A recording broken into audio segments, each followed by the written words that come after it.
पुण्यातील औद्योगिक हब मानल्या जाणाऱ्या चाकण एमआयडीसीतील उद्योजकांचा संयम सुटलाय। रस्त्यांची झालेली दयनीय अवस्था, जीवघेणी वाहतूक कोंडी, खड्डे तसंच वीज आणि पाण्याचा अभाव तसंच अतिक्रमणांमुळे त्रस्त झालेल्या लघुउद्योजक आणि मल्टीनॅशनल कंपन्यांच्या प्रतिनिधींनी आता एक पत्रकार परिषद घेतली। यावेळी त्रस्त झालेल्या उद्योजकांनी चाकण सोडून इतरत्र स्थलांतरित करण्याचा इशारा दिलाय। मुख्यमंत्र्यांना तीनदा सांगूनही काहीच तोडगा निघाला नसल्याचं सुद्धा या उद्योजकांचं म्हणणं आहे। आता आम्हाला कुणीही वाली उरला नाही असं म्हणत हताश भावना त्यांनी व्यक्त केली आहे। उद्योग क्षेत्रात अब्जावधी रुपयांचा महसूल देऊनही मूलभूत सुविधा मिळत नसल्याची खंतही या उद्योजकांकडून व्यक्त करण्यात आली आहे। माझ्यासोबत उद्योजक आहेत।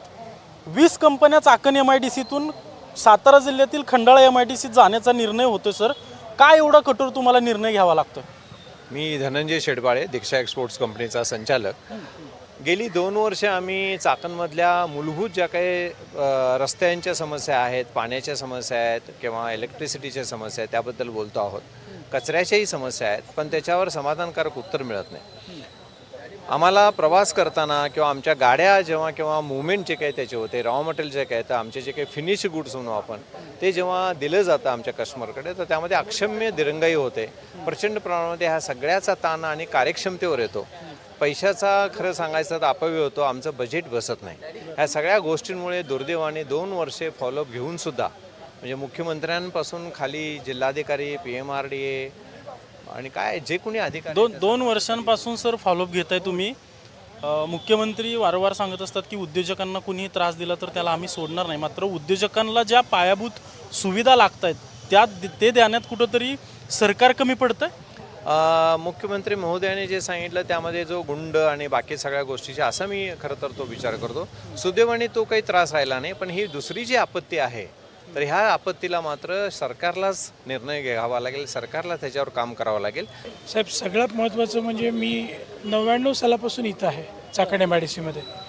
मी कार्यरत असताना मी जे काही बघितलं त्याच्यामध्ये सुविधा, इंडस्ट्री वाढली खरं सुविधा वाढल्या नाहीत। ज्या MIDCनं बऱ्यापैकी दिलं खरं, त्याला जे संलग्न जे काही बाकीचं लागतं ते काही इन्फ्रास्ट्रक्चर आत्तापर्यंत डेव्हलप झालं नाही। त्याचा परिणाम काय झाला, आपण फनेल म्हणजे नरसाळ म्हणतो की इकडनं मोठा ट्रॅफिक येतो आणि इथं येऊन थांबतो।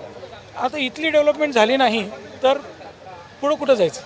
आता तुम्ही जर का बघाल तर पिंपरी चिंचवड पुणे शहरातून 1-1.5 लाख लोक ही आपल्याकडे कामाला येतात, रोजगार मिळतो आणि तिथले अधिकारी बस गाडी त्यांचे घेऊन येतात। आता जर का at a time 4,000, 5,000 vehicle, 10,000 vehicle, 15,000 vehicle जर का रस्त्यावर थांबत असतील आणि तेवढं इन्फ्रास्ट्रक्चर नसेल तर ट्रॅफिक कोंडी होणारच आहे। जसे महानगर आयुक्त बदलले तसे ते समन्वयाचा सगळा बाजार सुटला आणि कोणत्याही प्रकारचा समन्वय साधला गेला नाही। कामं अर्धवट पडली आणि चाकणची बेताल अवस्था पुन्हा जैसे ते झाली। नाही, खंडाळा MIDCत जायचा डिसिजन हा आमच्या कंपनीचा नाही आहे, काही आमच्या बांधवांचा आहे ज्या कंपन्यांनी मूव्ह करायचा डिसिजन घेतला आहे। पण आमचे प्रॉब्लेम सेम आहेत, बेसिक प्रॉब्लेम्स आहेत की ब्लू कॉलर लेबल त्या लोकेशनला यायला तयार नाही, कारण की डेली 4 तास त्यामध्ये ट्रॅव्हलमध्ये घालण्यापेक्षा तो म्हणतो मी 4 तास जवळच्या कुठल्या तरी MIDCत ओव्हरटाईमवर काम करतो, त्याच्या बाजूने पण ते बरोबर आहे। सो आमच्यासारख्या कंपन्यांना स्किल्ड लेबर मिळणे हे सगळे फंक्शनल प्रॉब्लेम आहेत जे बाकीच्या रिझन्समुळे आहेत, कंपनीच्या नाही। मोठा प्रश्न आहे की या ज्या कंपन्या दुसऱ्या जिल्ह्यात निघून चाललेल्या आहेत त्यांना कशा प्रकारे थांबवलं जाईल किंवा यांना ज्या सोयीसुविधा आहेत त्या कशा प्रकारे उपलब्ध करून दिल्या जातील हे पाहणं आता महत्त्वाचं असणार आहे। कॅमेरा पर्सन निकेतन मानेसह अजिंक्य धायगुडे, NDTV मराठी, पुणे।